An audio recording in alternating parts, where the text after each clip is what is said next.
Hello, students. I just wanted to reach out to you guys, give you guys a little bit of an update.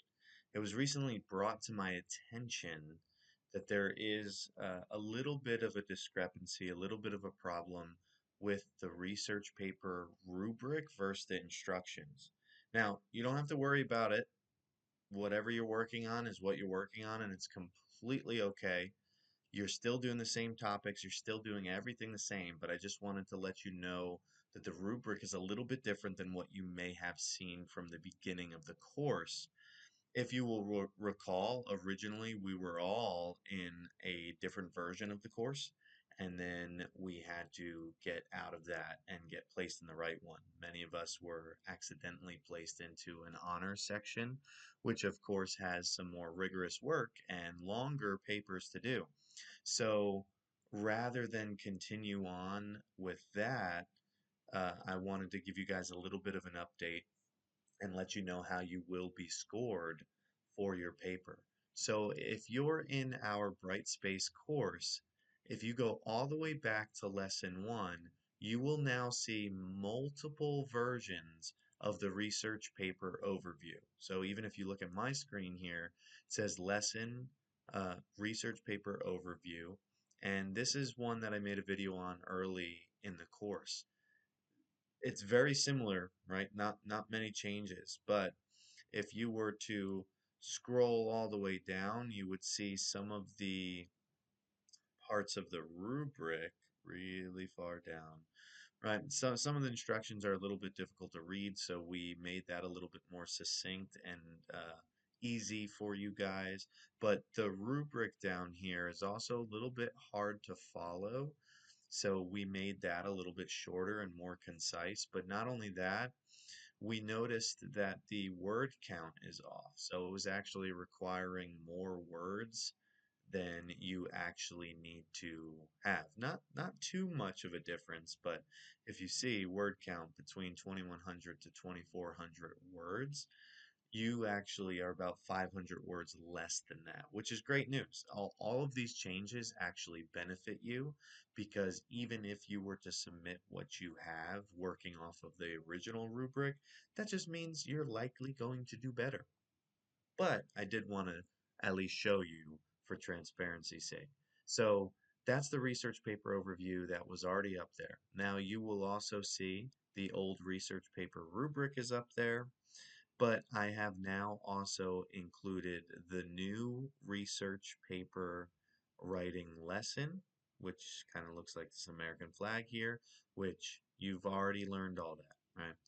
And then research paper details and instructions. This is the new one that's a bit more succinct, which means we're taking some of the confusing parts of the original instructions and we're making it a little bit smaller and easy to digest. So if you take a look at that research paper overview, you'll notice it's the same exact thing that you're doing. You still have your topic, you're an expert in a decade of the United States. You're still doing all the same stuff. You're still doing research. You're doing an overview. You're picking your three components. But notice it's a little bit easier to follow here. The organizational pattern, you need an introduction, main idea one, main idea two, and main idea three. And what people in OLO actually did was make it very easy for you. Your first main idea should be about 1 to 2 pages, and notice it says 3/4 to 2 pages. So really, you should have one full page and almost a second full page, just for main idea number one. And then main idea number two and main idea number three the same. So even if you added up the maximum of all these, you have two, four, that's 6 pages right there, plus a conclusion being about a half a page and an introduction being almost a full page, we're looking at somewhere around a 7 to 9 page paper, not including the works cited. Notice the word count requirement is a little bit lower here, 1500 to 1700 words. But to be honest, I would not concern yourself with how many words you have, because if you end up with 7 or 8 pages of research and you've written a good paper, it's not going to matter. The only time that I'm actually going to look at what your word count is if you fall below that 6, 7 page threshold.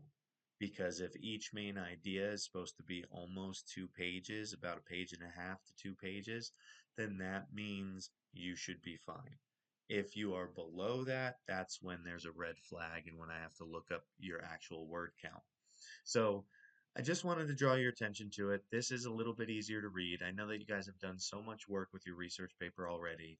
Again, everything that you're working on is completely fine because worst case scenario, you end up with more than what is technically required, which means you're likely going to get a better grade, most likely. So just keep that stuff in mind. As always, huge, huge, huge red flag. If you plagiarize, you do not want to consult AI. You don't want to be tempted because Turnitin will flag it.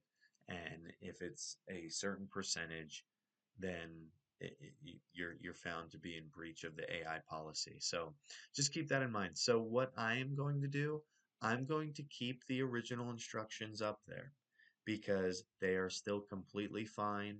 You're still doing all the same work. If you were to compare and contrast those differences, it's really not that big of a difference. You're still writing anywhere from a 6 to 9 page paper. You still are incorporating all of your sources. You're still an expert in a particular decade of the United States, and you still have a works cited page. All of that's the same. Really, one of the biggest differences is that word count. Your paper can be smaller than what was originally laid out in the original instructions. So overall, this benefits you guys, but don't stress yourself out. Don't worry about it. You're not going to be penalized if you end up under a certain word count than was originally posted. Because again, your new requirement is about 1600 to 1700 words, whereas before it was about 2100 to 2200 words. Again, I personally would not be looking at how many words you have. I would look at how many pages you have. If you're following MLA format and you're around that 7 page, 8 page mark, I think you are completely solid. Keep in mind too, we do have spring break coming up. This is actually our last week before spring break. And so your paper is just about done. So get working on it. Anything that is missing, I highly encourage you guys to submit by Sunday, March 9th, because then in the early parts of spring break, I'll start grading it and updating your grades for any of the late work and sending out some progress reports. And then that way, when you guys come back on March 24th, you'll have an accurate picture of where you are in the course for the final stretch. All right, that's all I got for you guys. Go ahead online under lesson one, look at the new instructions and the rubric that is laid out for you under the research paper rubric. It's a lot easier to look at now. All of the information is there, but again, end of the day, it is pretty much the same.